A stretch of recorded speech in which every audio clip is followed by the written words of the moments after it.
Assalamualaikum warahmatullahi wabarakatuh. Selamat malam, saya Nugrenda Darmawan. Saya ingin mempresentasikan hasil diskusi kami dengan judul Konsumen Cerdas. Konsumen cerdas adalah konsumen yang mampu menegakkan haknya, mampu melaksanakan kewajibannya, serta mampu melindungi dirinya dari barang atau jasa yang akan merugikan dirinya sendiri. Selanjutnya adalah 7 hal wajib menjadi konsumen milenial yang cerdas. Yang pertama adalah teliti sebelum membeli sesuatu barang atau produk. Yang kedua adalah selalu membaca panduan penggunaan dan kartu garansi. Yang ketiga adalah memilih toko yang terpercaya. Yang keempat adalah selalu perhatikan label dan tanggal kadaluarsa produk yang akan kita beli. Yang kelima adalah sesuai standar SNI dan K3L. Yang keenam adalah selalu gunakan hak konsumen. Yang ketujuh adalah kebutuhan. Perlindungan konsumen adalah istilah yang dipakai untuk menggambarkan perlindungan hukum yang diberikan kepada konsumen dalam usahanya untuk memenuhi kebutuhan dari hal-hal yang dapat merugikan konsumen itu sendiri. Pada hakikatnya, terdapat dua instrumen hukum penting yang menjadi landasan kebijakan perlindungan konsumen di Indonesia. Yang pertama, Undang-Undang Dasar 1945, yaitu sumber dari segala sumber hukum di Indonesia, yang bertujuan untuk masyarakat adil dan makmur. Tujuan pembangunan nasional sebagai pembangunan ekonomi yang demokratis sehingga mampu menumbuhkan dan mengembangkan dunia yang produksi barang dan jasa yang layak dikonsumsi oleh masyarakat.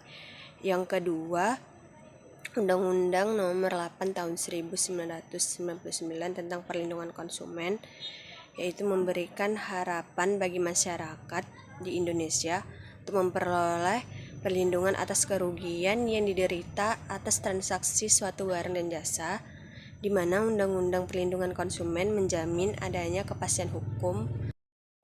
Dalam ketentuan pasal 19 ayat 1 UU PK ditentukan bahwa pelaku usaha bertanggung jawab memberikan ganti kerugian atas kerusakan, pencemaran dan atau kerugian konsumen akibat mengkonsumsi barang dan jasa yang dihasilkan. 5 prinsip tanggung jawab dalam hukum perlindungan konsumen yaitu: 1. Prinsip tanggung jawab berdasarkan unsur kesalahan atau kelalaian. Yang kedua, prinsip praduga untuk selalu bertanggung jawab. Yang ketiga, prinsip praduga untuk tidak selalu bertanggung jawab. Yang keempat, prinsip tanggung jawab mutlak. Yang kelima, prinsip tanggung jawab pembatasan.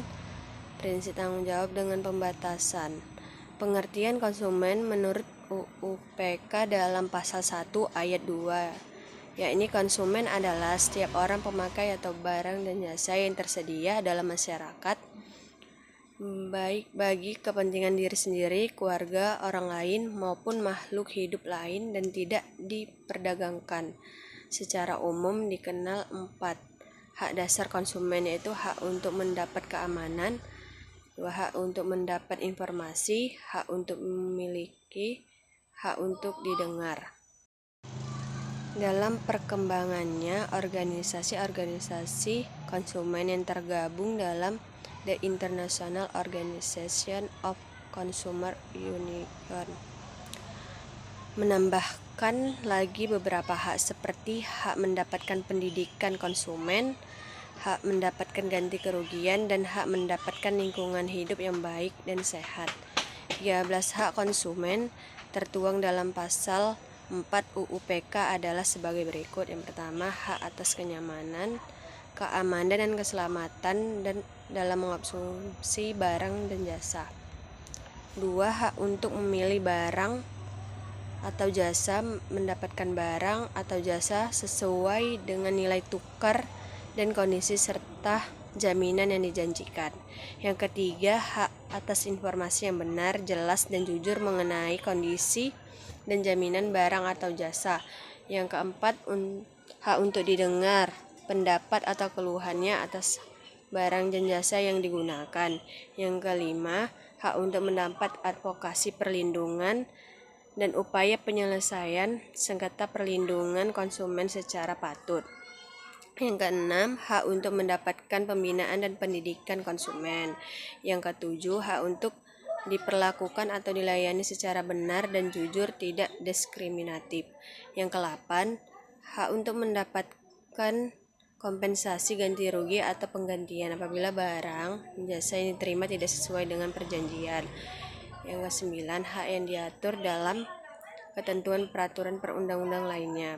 Peraturan Pemerintah Nomor 58 Tahun 2001 tentang pengawasan penyelenggaraan perlindungan konsumen pasal 1 butir 1 menyebutkan bahwa perlindungan konsumen adalah segala upaya yang menjamin adanya kepastian untuk perlindungan konsumen. Selanjutnya akan dibacakan oleh teman saya Yordan Alirandaki. Baik, selanjutnya dalam buku Hukum Perlindungan Konsumen tahun 2016 karya Julham dijelaskan kewajiban-kewajiban yang dimiliki oleh konsumen itu yang menurut Undang-Undang Perlindungan Konsumen ialah yang pertama, membaca atau mengikuti petunjuk informasi dan prosedur pemakaian atau pemanfaatan barang atau jasa demi keamanan dan keselamatan konsumen. Yang kedua adalah beriktikat baik dalam melakukan transaksi pembelian barang ataupun jasa. Yang terakhir adalah membayar sesuai dengan nilai tukar yang disepakati atau mengikuti upaya penyelesaian hukum sengketa perlindungan konsumen secara patut. Apa sih hubungan antara konsumen cerdas dan undang-undang perlindungan konsumen? Kita akan ngebahas tentang konsumen cerdas ketika membeli secara online dan secara langsung dan hubungannya dengan perlindungan konsumen. Di sini kita tahu kalau penjualan secara online itu saat ini telah banyak diminati masyarakat, baik itu di dalam maupun luar negeri. Dengan cara ini, sebagian orang percaya bahwa penjualan secara online dapat menghemat waktu bagi penggunanya, serta banyak memiliki varian dan warna yang berbeda yang memiliki kesan tersendiri bagi penggunanya. Tentunya, dalam bertransaksi ada yang namanya kepuasan dan ketidakpuasan. Seringkali konsumen mengalami hal tersebut, apalagi dalam hal kasus penipuan. Dengan hal ini, masyarakat sangat membutuhkan undang-undang perlindungan konsumen. Kenapa demikian? Karena dengan adanya undang-undang konsumen, maka para cybercrime atau yang membuat kejahatan di dalam penjualan online dapat dijerah ataupun tidak akan melakukan hal tersebut lagi. Yang kedua adalah pembelian secara langsung. Pembelian secara langsung adalah sistem jual beli yang dirasa paling aman untuk sebagian kalangan yang sering membeli secara langsung atau sering disebut dengan COD, yang memberikan keamanan baik bagi pihak pembeli ataupun penjual karena minimnya kasus penipuan. Namun tidak menutup kemungkinan bahwa ada beberapa oknum penjual yang melakukan hal yang merugikan pihak pembeli, misalkan pelayanan ataupun produk tiruan ataupun lain-lain. Sehingga ketika terjadi hal tersebut, ada dua jalur yang harus ditempuh secara hukum ataupun ganti rugi. Tentunya jika secara hukum, maka Undang-Undang Perlindungan Konsumen sangat dibutuhkan guna untuk mempermudah konsumen mengambil haknya kembali. Apa sih kelemahan dari konsumen? Kelemahan konsumen itu adalah tingkat kesadaran terkait hak-haknya yang masih begitu rendah. Ini disebabkan rendahnya pendidikan konsumen atau pengetahuan konsumen tentang konsumen cerdas. Karena itu, Undang-Undang Nomor 8 Tahun 1999 tentang Perlindungan Konsumen bertujuan menjadi landasan hukum pemberdayaan konsumen melalui pembinaan dan pendidikan konsumen. Terima kasih.